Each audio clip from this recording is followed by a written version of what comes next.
Mag-EDSA na tayo! EDSA! Kasama mong natatrap. Diego Bandito! Go Diego! Go Diego! Go Diego! EDSA! Itaas ang kamot sa mga angkol. Itaas ang kamot sa mga angkol. Bunalikol! Bunalikol! Bunalkol! Bunalkol!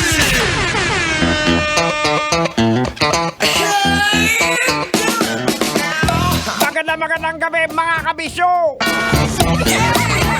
Maraming salamat sa inyong pakikinig! Pasok!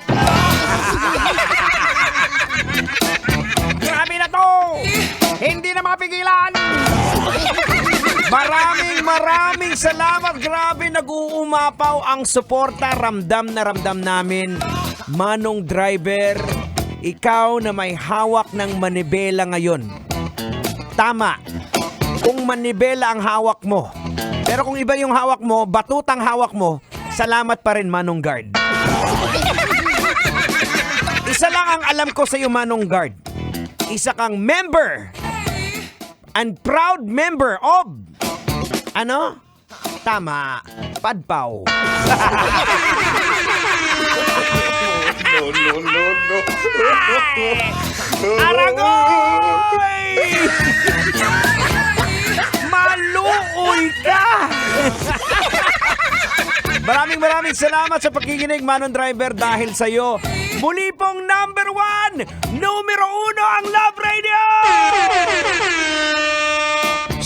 Sobra na yan, Isan. Sobrang maraming patatas. Sobra. Marami ang tiyala. Thank you very much. Maraming salamat po mula po sa kaibuturan ng aming puso. Sa lahat po ng bumubuo ng Love Radio, maraming salamat po sa inyong suporta. Kaya pag-iigihan po namin, itutuloy po namin, gagawin namin ang lahat, baby! Para mapasaya ka lang. Para lahat tayo sumigaw at kumanta ng ang saya-saya, clap your hands. Ang saya-saya, clap your hands. Yan o! Eto, matanong kita. Ikaw, Manong Driver, at ikaw din na pasahero ni Manong Driver. Ngingiti-ngiti ka dyan, akala mo di kita nakikita, ha? Nakikita kita. Alam ko ang kulay ng panty mo ngayon.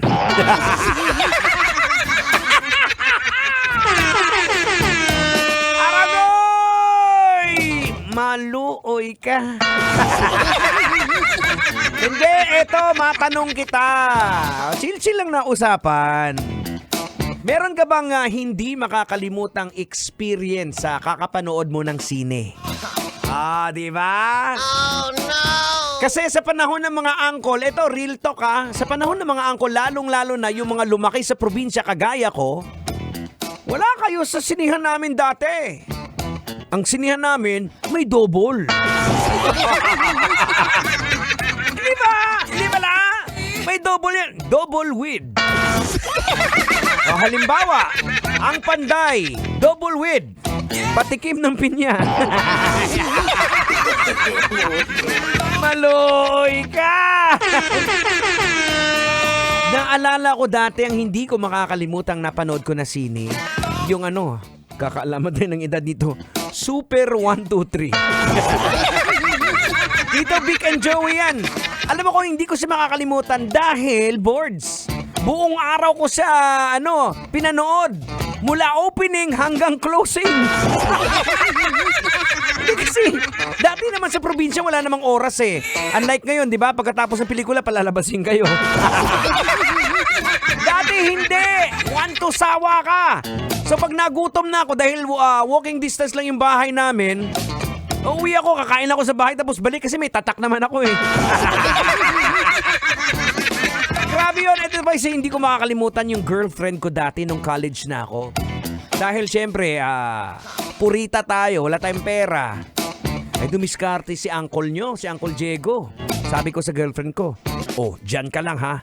Antayin mo ako, manonood tayo ng sine dalawa. Pero yung pera ko pang isang tao lang. So ako nagbayad, pagkatapos ko pasok ko doon sa loob, patatak ako. Tapos bigla akong labas. Medyo basa-basa pa. Sabi ko, akin yung kamay mo. Pak! Dinikit ko sa kamay niya. Ayun, dumikit. Sabi ko, pasok ka, bilisan mo lang.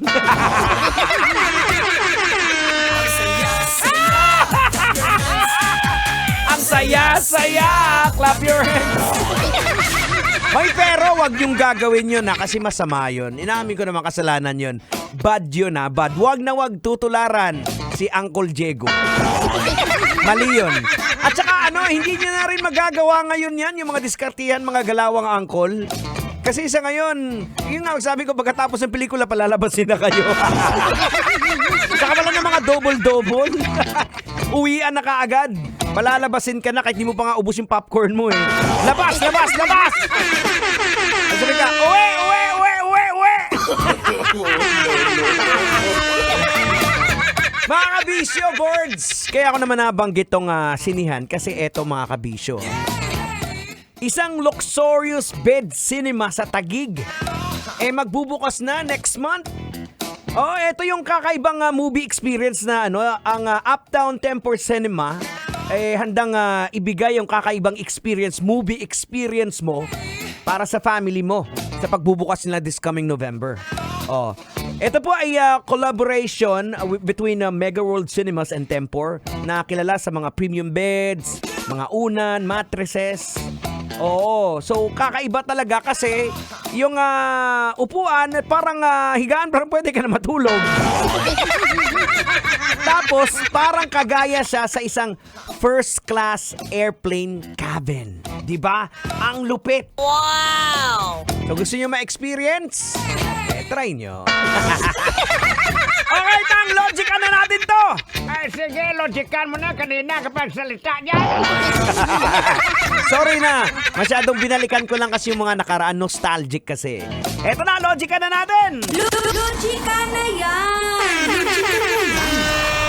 Ano ba pwedeng matutunan natin dito mga kabisyo sa pinag-usapan natin? Well, sometimes we need to try to experience things that is out from our norm. Ibig sabihin, kinakailangan natin i-experience yung mga bagay-bagay na hindi natin kadalasang ginagawa. Importante kasi yun sa buhay natin to make things random for our sanity. Ayan. So, kung paulit-ulit lang kasi mga ginagawa natin, doon nagsisimula na ma-burnout ka. Diba? Napansin mo? Kung routinary yung ginagawa mo, nabu-burnout yung isang tao. So, we have to make it a point na random yung nagaganap sa buhay natin. Yung parang meron tayong excitement na nararamdaman. Diba? Tapos, magkakaroon tayo ng other perspective, diba? Isa sa best way to do it, kung ako ang tatanungin nyo, try to have a fellowship with different people who can influence you positively. Diba? In a positive way. Siyempre, matatagpuan yan natin sa mga churches. Ayan. So, eto mga kabisyo. From there, kasi makikita natin yung other perspective. Kung matindi yung pinagdadaanan mo, may matutunan ka na mayroon pa palang mas matindi na pinagdadaanan sa'yo. Unlike sa fellowship na makukuha po natin sa labas na inom, chismis, it's not empowering you at all. Sa totoo lang, hindi siya nakakatulong, lalo ka pang lulubog. So find a church. I suggest better find a Christian church. Hindi naman ibig sabihin mga kabisyo na magko-convert ka ng religion. No.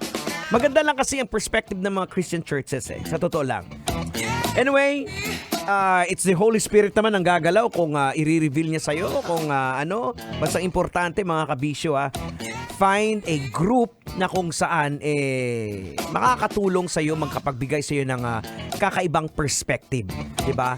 Dahil ang ginagalawan nating mundo ngayon is very toxic, I tell you. Parang mga zombie.